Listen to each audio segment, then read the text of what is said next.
At 14:23 on the afternoon of July 18, 1944, Lieutenant Marcus Webb stood in the burning bomb bay of his crippled B-24 at 18,000 feet over France, holding the only working parachute left on the aircraft. 24 years old, Texas farm kid, 11 bombing missions completed. His waist gunner, Sergeant Robert Bobby Castellano, sat against the fuselage wall with his leg shattered by flak, unable to walk, bleeding heavily. 9 other crew members had already bailed out. The aircraft had maybe 90 seconds before structural failure. 1 parachute, 2 men. Webb's training said the pilot's duty was to save the aircraft or save himself last. But Castellano couldn't jump alone, couldn't pull his ripcord with a shattered femur and blood loss. He needed help. When Webb looked at Castellano's face, he didn't see a gunner from Brooklyn he'd known for 4 months. He saw someone's son, someone's brother. A 19-year-old kid who'd lied about his age to enlist. A kid who wrote his mother every single week without fail. Webb made his decision in 3 seconds. Strapped the parachute onto Castellano, explained how to pull the ripcord, told him to count to 3 after jumping. Pushed him out the bomb bay at 17,000 feet. Then turned around and started searching the burning aircraft for anything that might save his own life. What happened in the next 90 seconds would create a bond that lasted 62 years. Webb had grown up in Amarillo, Texas. His father ran a cattle ranch. Webb learned responsibility early. Take care of the herd. Take care of the land. Take care of people who depended on you. Those were the rules. He enlisted in 1942. Army Air Force needed pilots. Webb qualified. Trained on B-24 Liberators. Heavy bombers. 4 engines. 10-man crew. By May 1944 he was flying combat missions out of England, bombing industrial targets in France and Germany. Castellano joined his crew in March 1944. Waist gunner. Brooklyn kid. Loud. Funny. Talked constantly about his mother's cooking. His 3 younger sisters. His neighborhood. Showed everyone photos. Made the crew laugh. Webb was quiet. Castellano was loud. They shouldn't have connected, but somehow they did. Maybe because Castellano reminded Webb of his younger brother back in Texas. Same age, same energy, same reckless optimism. By July they'd flown 11 missions together. Cologne, Stuttgart, Munich. The missions were brutal. Flak, fighters, aircraft losses. But their crew stayed tight, looked out for each other. Mission 12 was a synthetic oil plant near Lyon, France. July 18, 1944. Webb's B-24, Liberty Bell, carried 10 crew members and 5,000 pounds of bombs. They took off at 9:30 from their base in England. The mission went normally until the target run. At 14 o'clock, they began their bombing approach. Flak was heavy. German 88 mm guns. Shells burst all around them. The bombardier called corrections. Webb held the aircraft steady. At 14:17, a flak shell hit Liberty Bell's No. 2 engine. The engine exploded. Shrapnel tore through the fuselage. Webb feathered the engine. They could fly on 3 engines, but then No. 3 caught fire. The fire spread fast, too fast. At 14:19, Webb ordered bailout. The crew had practiced this. Everyone knew their positions. Everyone knew the procedure. Exit through the bomb bay or the waist door. Count to 10. Pull the ripcord. The navigator went first. Then the bombardier. Then the flight engineer. Webb watched them disappear through the bomb bay. 9 crew members total. All out within 90 seconds. Webb did a final check. Walked through the aircraft. Made sure everyone was gone. That's when he found Castellano. The waist gunner was on the floor near his gun position. Flak had hit him. A piece of shrapnel had torn through his left thigh. The femur was shattered. Castellano was conscious, but in shock. Bleeding heavily. He'd tried to reach his parachute but couldn't stand. Webb checked the time. 14:22. The aircraft was falling. No. 3 engine fire had spread to the wing. Structural integrity was failing. Maybe 2 minutes before breakup. Webb grabbed Castellano's parachute from the storage rack. Or tried to. The flak that had hit Castellano had also shredded his parachute. The pack was torn open. The canopy was damaged. Unusable. Webb checked his own parachute, still strapped to his back. Intact. One working parachute. Webb could bail out. Leave Castellano. Save himself. Nobody would blame him. The aircraft was dying. Castellano couldn't move. That was the situation. Webb had done everything he could. But Webb thought about Castellano's mother in Brooklyn, how Castellano wrote her every week, how he sent half his pay home to help his sisters, how he showed everyone those photos. Webb made his decision. At 14:23, Webb unstrapped his parachute, strapped it onto Castellano. The gunner was confused, kept saying no, saying Webb needed it. Webb ignored him, secured the harness, checked the ripcord, made sure Castellano could reach it despite his shattered leg. Webb explained the procedure. Jump, count to 3, pull the ripcord. The canopy will deploy, steer away from the burning aircraft, land in the field if possible, avoid trees. Castellano was crying, saying Webb couldn't do this, saying they'd both jump together somehow. Webb said there wasn't time, said Castellano needed to go now. At 14:24, Webb pushed Castellano out the bomb bay door, watched him fall, watched him count, watched him pull the ripcord at 3 seconds, watched the white canopy bloom open at 16,800 feet. Then Webb turned around and started searching. He had maybe 60 seconds before the aircraft broke apart. No parachute, no way to bail out normally. But maybe something else. Webb ran forward to the cockpit, checked for emergency equipment, found a seat cushion, flotation device designed for water landings. Not a parachute, but something. He grabbed it, ran back to the bomb bay. The aircraft was shaking. The wing was failing. Fire everywhere. Altitude 15,000 feet. Still too high to jump without a parachute. Webb had an idea, insane idea, but the only one he had. He'd read a story once.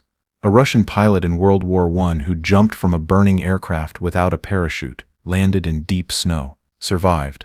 The snow had cushioned his impact enough to save his life. Webb looked down.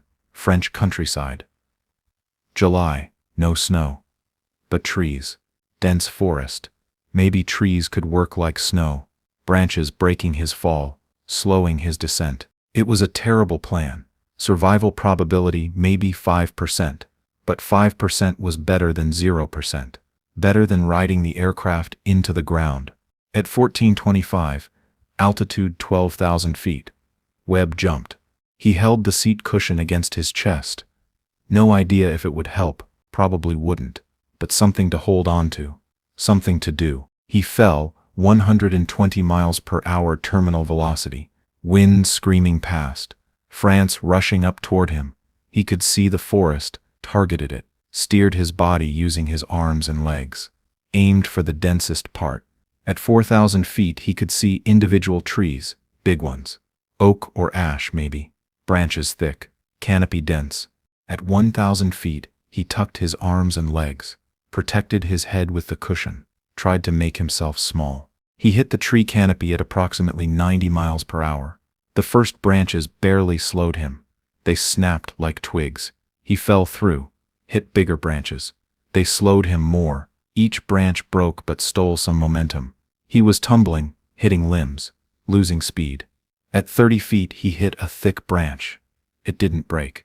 His body whipped around it. His back took the impact. Ribs cracked. The force was tremendous, but he stopped, caught on the branch, dangling 30 feet above the ground. Webb hung there for maybe 10 seconds. Couldn't breathe. Ribs broken. Back screaming. But alive. Somehow alive. He let go, fell the last 30 feet. Landed hard, lost consciousness. He woke up 3 hours later, French resistance fighters standing over him. They'd seen the parachutes, seen the burning bomber crash 5 miles away, found Webb in the forest, barely alive, but alive. The resistance brought him to a safe house. A doctor set his ribs, 3 broken, severe bruising, spinal compression, but no permanent damage. He'd survive. Webb asked about Castellano. The resistance said they'd found him too. The parachute had worked. He'd landed in a field 2 miles away, captured by German patrol immediately. taken prisoner. Webb spent 2 months with the resistance, eventually made it back to Allied lines in September after the Normandy breakout. He returned to England, completed his recovery, never flew combat again. The injuries disqualified him. He went home to Texas in November 1944, received the Distinguished Flying Cross. The citation mentioned extraordinary actions during aircraft emergency, didn't mention the parachute. Castellano survived the war as a POW. German doctors saved his leg. He was liberated in April 1945, returned to Brooklyn in June, received a Purple Heart and Bronze Star. The two men didn't see each other again until March 1946. Webb received a letter from Brooklyn. From Castellano, he'd tracked down Webb's address through Army records. The letter said 4 words, "We need to talk." Webb took a train from Texas to New York, met Castellano at a diner in Brooklyn. March 18, 1946. They sat across from each other. Didn't speak for 5 minutes, just looked at each other. Finally Castellano said what he'd been holding for 2 years. "You gave me your parachute, you jumped without one. You should be dead." Webb said he'd gotten lucky. Hit trees. Resistance found him. Lucky breaks. Castellano said it wasn't luck. Said Webb had chosen. Had 3 seconds to decide and chose Castellano's life over his own. Said that kind of decision meant something, meant everything. Castellano made Webb a promise that day. Said he owed Webb his life. Said he'd never forget what Webb did. Said they were brothers now. Not friends, brothers, and brothers took care of each other. Webb said Castellano didn't owe him anything. Castellano disagreed, said he owed Webb everything. That was the beginning. March 18, 1946, was Castellano's birthday. He was 21. Webb was 26. Castellano said from now on they'd celebrate birthdays together. Every year, no matter what. Webb thought he was joking. Castellano wasn't. March 18, 1947. Castellano showed up at Webb's ranch in Texas, unannounced, drove 1,500 miles, brought a birthday cake. They spent the day together, talked about the war, about life, about what came next. July 18, 1947. Webb showed up at Castellano's apartment in Brooklyn, the anniversary of the jump, brought Texas barbecue. They ate together, talked until 2 a.m. The pattern continued. Every March 18th and July 18th, 50 years. Then 60 years. Then 62. Sometimes they flew to see each other. Sometimes they drove. Sometimes they met halfway. Doesn't matter what else was happening in their lives. Birthdays and anniversaries, they were together. In 1952, Webb got married. His wife Sarah was from Dallas. Castellano was best man at the wedding. In 1955, Castellano got married. His wife Maria was from Brooklyn. Webb was best man. Their families became one family. Webb's kids called Castellano Uncle Bobby. Castellano's kids called Webb Uncle Marcus. They celebrated holidays together, vacationed together, lived 1,500 miles apart but functioned as one extended family. In 1978, Castellano's eldest daughter got married. Webb walked her down the aisle. Her father's leg injury from 1944 had worsened. He couldn't walk that far. Webb did it for him. In 1983, Webb had a heart attack, triple bypass surgery. Castellano stayed in the hospital with him for 2 weeks. Left Brooklyn, left his business. Didn't go home until Webb was stable. In 1994, they were both 74. Celebrated the 50th anniversary of the jump, traveled to France together, found the forest where Webb had landed, found the field where Castellano had landed, stood there together. Remembered, in 2001, Castellano's wife died. Cancer. Webb flew to Brooklyn the same day, stayed for 3 months, helped Castellano through it. In 2004, Webb's wife died, heart failure. Castellano came to Texas, stayed for 3 months, helped Webb through it. By 2006, both men were in their 80s, health declining. But still, March 18th, July 18th. Every year. The last time they were together was July 18th, 2006, the 62nd anniversary. They met in Dallas, halfway point. Both men needed walkers. Both had medical issues, but they were there. They sat in a diner, Same kind of diner where they'd met in 1946. Talked about life, about family, about 62 years of brotherhood. Castellano died 3 months later. October 2006, pneumonia. He was 81. Webb died 2 months after that, December 2006, heart failure.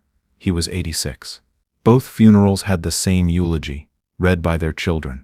The story of July 18, 1944. 1 parachute, 2 men.